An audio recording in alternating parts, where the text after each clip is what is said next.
ঢাকার ব্যস্ত রাস্তায় স্বরাষ্ট্র উপদেষ্টা হাঁটছেন স্বাভাবিক ছন্দে। হঠাৎ ভিড়ের মাঝখান থেকে এক ছেলে এগিয়ে আসে। ছেলেটির চোখে মুখে সরলতার এক অপ্রার্থিব আভা। সে হঠাৎ ঝুঁকে পড়ে উপদেষ্টার পা ছুঁয়ে সালাম করে ফেলে আর কেঁপে কেঁপে বলে, স্যার স্যার আমার জন্য দোয়া করবেন। স্বরাষ্ট্র উপদেষ্টা অবাক হয়ে যান। তিনি মাথায় হাত রাখেন, স্নেহ করেন, আশীর্বাদ করেন। তারপর ব্যাগ থেকে 500 টাকার একটি নোট ছেলেটির হাতে দিতে চান। সেই টাকা এইটুকু সময়ে চোখে পড়ে গেল এক বাস্তবতার প্রতিচ্ছবি, যা হয়তো আজকের সমাজে হারিয়ে গেছে। কিন্তু সেই ছেলেটি টাকা নেয়নি, বারবার বলছে, আমার টাকা পয়সা লাগবে না স্যার, আমার টাকা লাগবে না, দোয়া হলেই হবে। উপদেষ্টা বারবার তাকে টাকা নিতে বলছেন, কিন্তু ছেলেটি 1 টাকাও নেয়নি। এই দৃশ্য দেখে আশেপাশে দাঁড়ানো মানুষ স্তব্ধ হয়ে গেছে। কে এই ছেলে? সে পাগল নাকি সাধু? টাকার প্রতি বিন্দুমাত্র কোনো লোভ নেই তার। আর এই সমাজে 2 টাকার জন্য মানুষ মানুষকে ঠকায়, মিথ্যা কথা বলে, চুরি করে, লুট করে। সেই সমাজে এই ছেলেটা যেন একটি জীবন্ত প্রতিবাদ।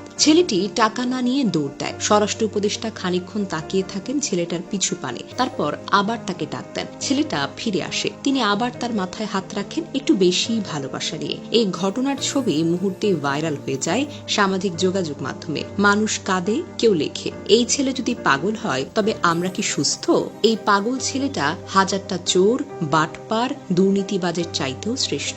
এরপর একজন সাংবাদিক ছেলেটাকে জিজ্ঞেস করেন, টাকা নাওনি কেন? ছেলেটা সরল ভাবে উত্তর দেয়, টাকা নিলে মানুষ মন্দ বলবে, টাকা নেওয়া যাবে না, আমার টাকা লাগবে না, ওনার দোয়া হলেই চলবে। এই একটি উত্তর, একটি জাতির লজ্জা, একটি জাতির শিক্ষা।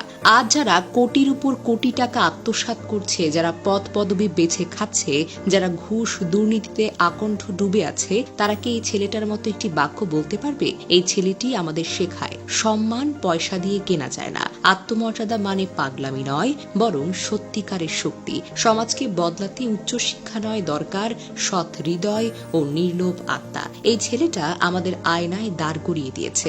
আমরা যারা সুস্থ তারা কি এমন সোজা, সৎ ও নির্মল হতে পারি? এই ছেলেটি হয়তো সমাজের চোখে পাগল, কিন্তু আজকের সমাজে এরকম পাগল মানুষেরই দরকার, যাদের কোনো লোভ নেই কিন্তু ভালোবাসা আছে। সে টাকা চায়নি, চেয়েছে দোয়া। ক্ষমতা চায়নি, চেয়েছে আদর। স্বার্থ চায়নি, চেয়েছে সম্মান। এটাই হয়তো সত্যিকারের মানুষ হওয়ার প্রথম শর্ত।